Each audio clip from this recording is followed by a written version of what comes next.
যখন বিপদ আসে না তখন সব পাশ দিয়েই বিপদ আসে। দেখো এখন যদি মোবাইলটাকে ঠিক করলাম তো ব্যাটারি প্রবলেম দিচ্ছে, জানি না সেটা কবে ঠিক করব। তো যতদূর সম্ভব তাড়াতাড়ি ঠিক।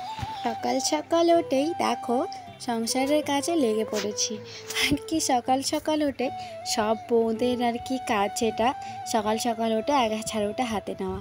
তো সেরকমভাবেই দেখো সকাল সকাল উঠে আমি আগে ঝাড়ুটা নিয়ে আর কি উঠোনটা ঝাড় দেওয়া হয়ে গেছে। তো বাইরেটা আর কি ঝাড় দিতে চলে এসেছি। দেখো আর এখন বাজে 6:30। আর দেখো কি রৌদ্র উঠেছে আজকে। এই দুদিন থেকে না খুব রৌদ্র, আর যে গরম লাগছে সত্যি বলার মতো না। এত গরম এর আগে জানি না হয়েছে কি না। আর কি এখন দেখো গরম দিচ্ছে, কিন্তু এ দেখো পুজোর যেমন সময় হয়ে যাবে, পুজোতে ঘুরতে যাওয়া বা পুজোতে আর কি ঘুরতে যাওয়া, কোথাও যাওয়া, তখন দেখবে বৃষ্টি চলে আসবে। আর এখন বৃষ্টির কোনো নামই নেই আর কি।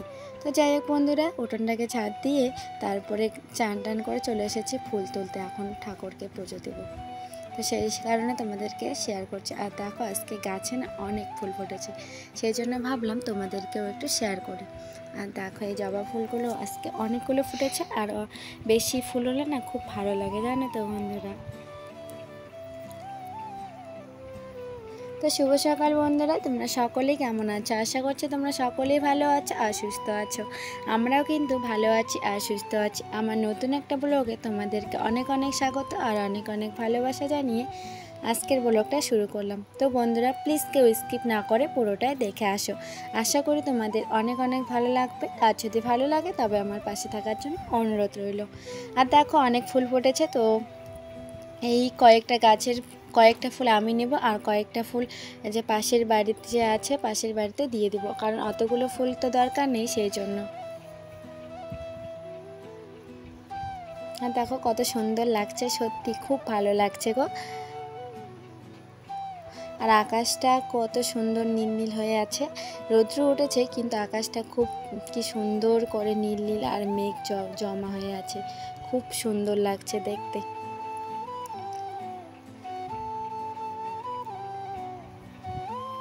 দেখো অর্ধেকটা প্রায় ওদেরকে তুলে দিয়েছি, আর এখন যতটুক তুলবো অতটুক আমি নেব। আর চলো বাড়ি গিয়ে দেখা হচ্ছে। তো বাড়িতে চলে এসেছি, এই যে ফুল। তো পুজো টুজো দিয়ে একবারে চলে এসেছি রান্নাঘরে, আর ভাতটা বসিয়ে দিয়ে পুজো দিতে চলে গেছিলাম। সেই জন্য তোমাদের সাথে কোনো শেয়ার করতে পারলাম না। আর দেখো পুজো দিয়ে চলে আসতে আসতে দেখি আমার ভাত হয়ে গেছে। তো এখন মাঠটাকে ছেঁকে তারপরে আর কি আর শাক তুলেছে মা, পাট শাক। তো পাট শাকের ঝোল করব, আর জানি না কী করব। তো বন্ধুরা দেখতে থাকো আমি কি করি। আর এই ভাতের হাঁড়িটা না ওইভাবে দিয়ে দিলাম, তাহলে আর কি আমার এইখানে অতক্ষণ ধরে থাকতে হবে না। আর ওইদিকে আমি শাকটাকে বসিয়ে দিলাম।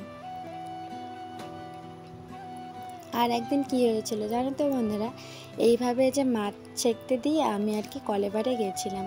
তো কলেপাড়ে গিয়ে এসে দেখি আর কি ভাতের যে ঢাকনাইটা আছে না, সেটা আর কি পড়ে সব ভাত মাটিতে পড়ে গেছে। তোমরাই বলো তখন যে আমার কতটা খারাপ লেগেছিল, সত্যি খুব কান্না পেয়েছিল। তো কিছু করার ছিল না। তারপর একটুখানি ভাত হাঁড়িতে ছিল, আর সব ভাত পড়ে গেছে, মাটিতে একটু পড়েছে। আর যে আমি যে গামলাটা দিয়েছিলাম না, সেই গামলায় আর কি একটুখানি পড়েছিল। তো গামলাটা ভালো ছিল জন্য সেই ভাতগুলোকে আর কি নিতে পেরেছি, নাহলে সব ভাতগুলোকে সেদিন ফেলে দিতে হতো। তো যে তাল করলে জানো না যা হয়, তাল করেছিলাম একটু, সেই জন্য আর কি ওই রকম হয়ে গেছিলো। তো এখন না ওই রকম করে দিতে ভয় লাগে, আর সেদিন একটু বেশি চাল দেওয়া হয়েছে সেই জন্য আর কি। তো যাই হোক বন্ধুরা, ওইদিকে শাকের ঝোলটাকে নামিয়ে নিলাম, আর এদিকে যে কি বলে এটাকে, তোমরা কি বলো জানি না, চিচিঙ্গাগুলোকে একটু ভেজে নেব। সবজি করতে চাইলাম, কিন্তু এখন আর সবজি করব না, কারণ শাকের ঝোল করেছি। আর এখন একটু ভাজা করে তারপরে ভাতগুলো খেয়ে নেব, কারণ বেশি সবজি হলে না আমার খাওয়া আর কি ভালো লাগে না, জানো তো। হাইয়েস্ট দুটো সবজি হলে আমার খাওয়াটা আর কি ভালো হয়। জানি না আমার মতো কারা কারা খেতে ভালোবাসো, কেউ আছে সবজি যদি 3-4টা না হয় তাহলে ভালো লাগে না, কিন্তু আমার যদি অতগুলো সবজি হয় তাহলে আমার খেতেই ইচ্ছে করে না, জানো তো। যাই হোক বন্ধুরা, দেখো এদিকে যে চিচিঙ্গাটাকে ভাজতে দিয়ে আমি একটু কলে পাড়ে গেছিলাম, আর কলে পাড়ে গেছিলাম, দুটো বাসন ছিল, সেই বাসন দুটোকে মেজে আনতে। মেজে আস্তে আস্তে দেখি আমার ভাজাটা প্রায় হয়ে গেছে, তো ভাজতে আর একটু ভাজা লাগবে, তারপরে ভেজে তারপরে আর কি নামিয়ে নেব। তার একটু ভাজা ভাজা করে নামিয়ে নেব। তো দেখো কতগুলো কেটেছিলাম আর কতটুকু হয়ে গেছে, খুব জল বেরোয় জানো তো, তো জলগুলো বেরোয় এইটুকু এখানে হয়ে গেছে। তো আমার ভাজা হয়ে গেছে, এখন ছোট্ট বাটিটাতে এখন নামিয়ে নেব। তো বাইরে আরও অনেক কাজ পড়ে আছে, দেখো সারাদিন আমি কী কী কাজ করি সেটাই তোমাদের সাথে শেয়ার করবো আজকে। আর জানো তো বন্ধুরা, এই যে যখন বিপদ আসে না তখন আসতেই থাকে। দুদিন আগে আমার মোবাইল নষ্ট হয়ে গেল, এখন যদি মোবাইলটাকে ঠিক করলাম তো এখন ব্যাটারিটা প্রবলেম দিচ্ছে জানো তো। পিছন পাশে যে ব্যাটারিটা ফুলে একদম আঁকড়ে পিছনের যে কাভারটা লাগানো থাকে সেই কাভারটা ফেটে গেছে। তো এইভাবেই দুদিন চালানো লাগবে আর কি, কিছু করার নেই। কারণ এই যে একটা জিনিস যদি এখন যদি আমরা 1 টাকার জিনিসও কিনি না, তা ভেবে চিন্তা করে তারপর আর কি কিনতে হয়। তো সেই জন্য পুজো এসে গেছে, তো ভাবলাম এই যে আর কি কিস্তি দেওয়া লাগে, সেই জন্য আর কি জানি না এখন ঠিক করব কি না।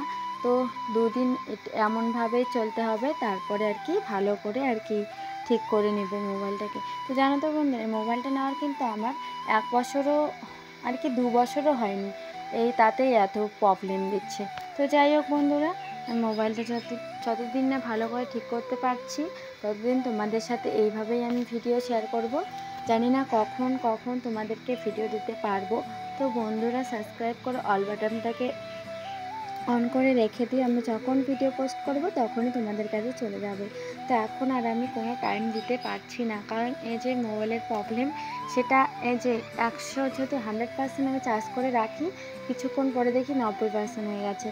তো এই যে আগে যখন 5-6% চার্জ থেকেও আমি মোবাইলটাকে আর কি টিপতে পেরেছিলাম, কিন্তু এখন যদি 20%ও হয়ে যায় তবুও আমি মোবাইলটাকে টিপতে পারি না জানো। 40 থাকতেই সুইচ অফ হয়ে যায়। তবে ওই 40% চার্জ দিয়ে আমি এখন ভিডিও এডিট করব না, ভয়েস করব না, আর কি ক্লিপগুলোকে তুলবো না এডিট করব, এইটুক চার্জ দিয়ে কিছু হয় না। আমি এখন সারাদিনে মোবাইল কতবার চার্জ দিতে দেই যে সেটা আমি নিজেও জানি না। তো যাই হোক বন্ধু, দেখো আমি এই যে জামা কাপড়গুলোকে ধুয়ে নিলাম, খাওয়া দাওয়া করে নিয়েছি, নেওয়ার পরে কিন্তু এখন আমি কাজগুলোকে করে নিচ্ছি। আমার রাত্রেবেলা কালকে খাওয়া হয়নি জানো তো, সেই বন্ধুরা আজকে ভিডিওটা এই পর্যন্তই। যদি ভালো লাগে তবে লাইক সাবস্ক্রাইব করে আমার পাশে থাকবে, আর কেউ কমেন্ট করতে কিন্তু ভুলবে না। তো চলো নিয়ে আসছি নতুন কোনো ব্লগ, ততক্ষণ তোমরা ভালো থেকো আর সুস্থ থেকো।